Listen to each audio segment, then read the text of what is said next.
Déjala, vuelvo a agarrar, güey, porque desde hace 3 meses que no.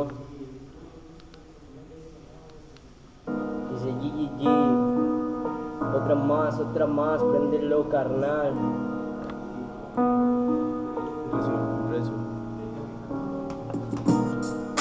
Anoche me puse a pensar en todo lo que he hecho mal y la verdad es que nadie es perfecto, todos tenemos defectos en estos textos. Yo me expreso, digo lo que pienso y lo que siento. Hay días que me quedo sin aliento, no te miento. El tiempo, tarde, temprano, te alcanza cual lanza y te cobra todo con intereses. Esto es nada más que la verdad, pura sinceridad. Al rapear, carnal, a mí la vida me está cobrando el andar de malandro. De mamá me he alejado con tan solo 16 años. Algunos dicen que me falta barrio, pero este enano viene de lo más bajo.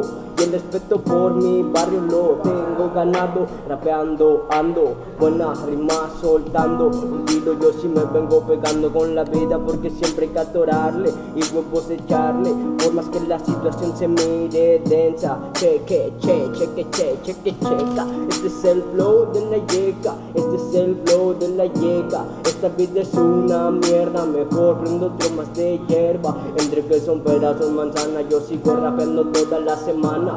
Siempre hay que aferrarse, porque lo único seguro es que en cualquier momento te quedes sin aliento. Yo cuento mis propios cuentos y nunca invento. Anoche me puse a pensar en todo lo que he hecho mal y la verdad es que nadie es perfecto. Todos tenemos defectos en estos textos. Yo me expreso, digo lo que pienso y lo que siento. Vamos a dar el 1000% y derramar estilo, calle y sentimiento. Callejero, pandillero, rapero, certero, que antes en la noche a la gente dejaba en celos, los labios secos y un costal lleno de sueños. Otra más, préndelo, carnal.